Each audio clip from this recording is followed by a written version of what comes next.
ለቴን ነገር ለአድሬስ ማድረግ ያለብን ይመስለኛል።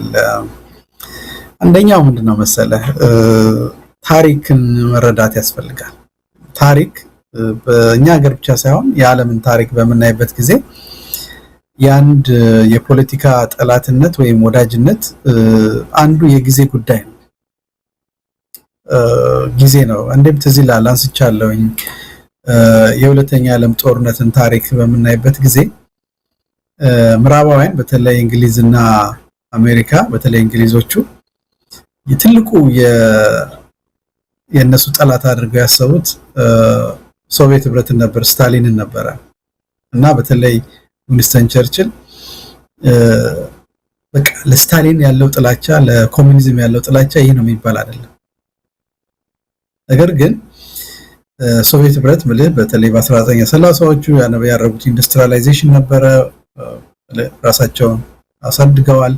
ከዛ በተጨማሪ ደግሞ ያው ሂትለር ሁለቱንም ያጠቃቸው በተለይ ሩሲያን በወረረበት ሶቪየት ህብረትን በሚወርበት ጊዜ አይ እንግዲህማ ያው ቸርችል እና ስታሊን አንድ ሆነው መስራት ነው የጀመሩት። የፖለቲካ ልዩነት አላቸው ግን ሁኔታዎች ግን ተቀይረዋል። የተቀየሩት ምንድነው? ስታሊንም እንደፈለገ ኮሙኒዝምን ምዕራብ አውሮፓ ላይ ማምጣት አይችልም፣ የራሱ ትናለው። እነሱም ደግሞ የኮሙኒዝምን መስፋፋት ማስቆም ወይም ደግሞ ሶቪየት ህብረት ኮሙኒስት እንዳትሆን ማድረግ እንደማይችሉ ተረድተውታል። ስለዚህ መስራት የምንችለው ግን አንድ ነገር አለ፣ ጠላት አለ። ያንን ጠላት አስወግደን ከዛ በኋላ አብረን መስራት ወይም ደግሞ አብረን የምንኖርበትን መንገድ እንስራ ብለው ነው የሄዱትና መጨረሻ ላይ ያው ከሁለተኛ ዓለም ጦርነት በኋላ ወይም ደግሞ ከፋሺዝም ውድቀት በኋላ ተከባብረው ያው ቀዝቃዛ ጦርነት ነበራቸው፣ አብረው እንዲኖሩ ሁኔታዎች ግድ አሏቸው ማለት ነው። እና እኔ የነዚህ ሰዎች ስጋት ይገባኛል። በተለይ ምኑ መሰለህ ትልቁ ነገር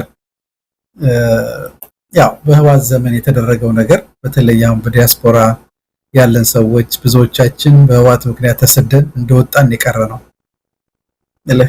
ብዙዎቻችን ዘመዶቻችን ቤተሰቦቻችን መቅበር አልቻልንም። እና ያ ነገር ለማገር ፐርሰናልም ነው ለብዙ ሰዎች አንደርስታንድ አደርገዋለሁ፣ ቀላል እኔም በራሴ ስለማቀው ማለት ነው። ነገር ግን አገርና ማህበረሰብን ግን ከዛ በሰፋ መልኩ ማየት ያስፈልጋል ብዬ አስባለሁ። አንዱና ትልቁ አይ ቲንክ እነዚህ ሰዎች መረዳት ያለባቸው ምንድነው መሰለህ? እንደያ ስለ ህወሓት ያላቸው ግምት ነው።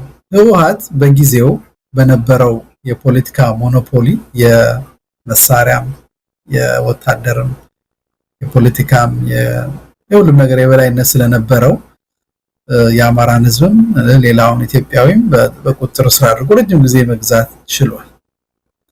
አሁን ህወሓት የለም፣ ወደድንም ጠላንም አሁን ያው በጣም ተከፋፍለዋል። ብዙ ችግሮች ያሉበት ሁኔታ ነው ያለው እና ያ ህወሓት ተመልሶ መጥቶ አሁን የአማራን ህዝብ ተመልሶ ጭቆና ውስጥ ያደርሰዋል ወይም በኤርትራም ያለው ሁኔታን ያመጣል የሚለው ነገር አንደኛ የአማራን ወይም ደግሞ የፋኖን ትግል መናቅ ነው። እውነት ለመናገር አሁን ካለው ሁኔታ አኳያ እኮ የበለጠ የተደራጀ ኃይል አለ። አሁን ምናልባት የተለያዩ የራሱ የዲፕሎማቲክ ስራዎች ይጠይቃሉ የፋኖን ስራ ለዓለም የማሳወቅ ሁኔታ ካልሆነ በስተቀር እና ህወሓት የተሻለ ዲፕሎማሲያዊ ዕውቅና በዓለም አቀፍ ማህበረሰብ መኖሩ ብቻ ነው ልዩነቱ ለኔ የሚገባኝ። መሬት ላይ ያለው ሁኔታ ግን ተቀይሯል እና አሁን በዚህ በተቀየረ ሁኔታ ከህወሓት ጋራ ተሰርቶ አብይ አህመድ መጣል የሚቻልበት ሁኔታ ከተፈጠረ የአማራ ህዝብ ተመልሶ የህወሓት ባሪያ ይሆናል የሚል ስጋት አለ ማለት ነው። አሁን እንዴት ይሄ ሊኖር ይችላል? አይኖርም፣ ሊሆንም አይችልም። አንዱ ይሄ ነው የኃይል ሚዛን ምልህ አዘንዶ ዘደይ ለፖለቲካ የኃይል ጉዳይ ማይት ኢዝ ራይት ነው የሚባለው። ኃይል ከሌለ ጉልበት ከሌለ ያረጉት ይችላል። አሁን ግን ያ ተቀይሯል። የኃይል ባላንሱ ተቀይሯል። ማንም ሊሆን ይችላል፣ የኦሮሞም ኃይል ሊሆን ይችላል፣ የትግራይም ሊሆን ይችላል፣ ኤርትራም ሊሆን ይችላል። ከዚህ በኋላ የአማራን ህዝብ ጥያቄ ሳይመልስ እንደፈለገው ያመናን ህዝብ ደፍጥጬ ይገዛለው ወይም ደግሞ ስልጣን ላይ ቆያለው የሚል ማንም ከዚህ በኋላ አይችልም። ተቀይሯል ያ ሁኔታ። አንዱ ይሄ ነው መረዳት ያለበት። ሌላው ደግሞ ብዙ ትምህርት አይ ቲንክ ያገኘን ይመስለኛል ብዙ ጊዜ ቲፒኤልኤፍ ምልህ የተከተሉት የፖለቲካ አስተሳሰብ ከትግራይ ህዝብ ታሪክ ባዕድ ነው ባዕድ ፖለቲካ ነው የተከተሉት በጣም ከፍተኛ ፈሪሃ እግዚአብሔር ያለውን ሃይማኖተኛ የሆነ የትግራይ ህዝብ ኮሙኒዝም ውስጥ በማስገባት እምነቱን በማራከስ ከማንም በላይ የሃይማኖት የቋንቋ የባህል ተሰስር ያለውን አንድ ህዝብ የአማራን ህዝብ ጠላትነት በማድረግ የሄዱበት መንገድ ምን ለመናገር ብዙ አካነሱን ማስከፍሏል ወይም ደግሞ ማህበረሰቡን ማስከፍሏል እና አሁን ያንኑ ይቀጥላሉ ብዬ አላስብም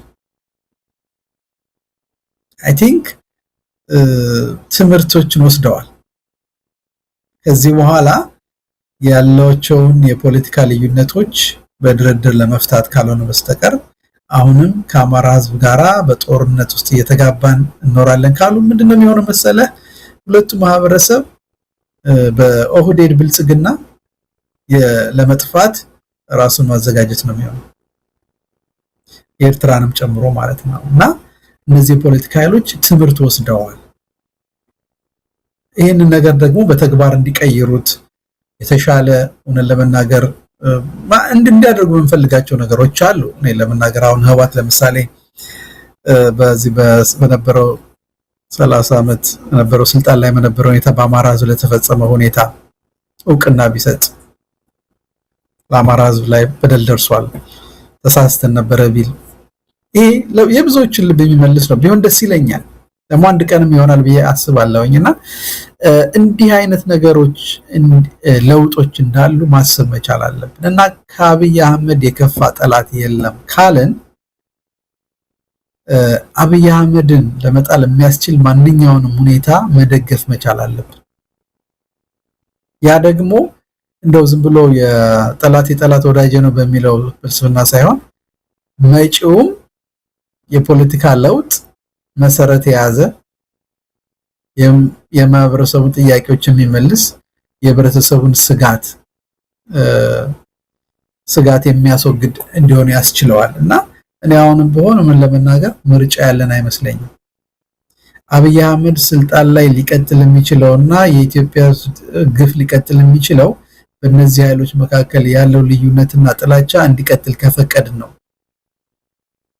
ይሄ ለአብይ አህመድ ማገዝ ነው እነዚህ ሰዎች ለኤርትራ ወይም ለቲፒኤልኤፍ ያላቸው ፊሊንግን ረዳዋለሁ እኔም አለኝ የሚሉት ስሜቱ ግን ስሜታችን አይደለም ገዢ መሆን ያለበት ከስሜት ባለፈ ዘለቄታዊ የሆነ ለውጥና ለማህበረሰቡ ምንድነው የተሻለው ብለን ማሰብ መቻል አለብን እንጂ ከደረሰው ሁኔታ አቋያ ያንዳንዳችን የራሳችን እንትን አለ እውነት ለመናገር ግን ፖለቲካ እንደዛ አይሰራም በኔ ስሜት እኔ ላይ ስለደረሰ ወይም በኔ ላይ በደረሰ ብቻ ካልኩሌት አድርገን ልንሰራው የምንችለው ነገር አይደለም ሰፋ ያለ ማህበረሰባዊ ለውጦችን ማየት መቻል ያለብን ይመስለኛልና አንዱ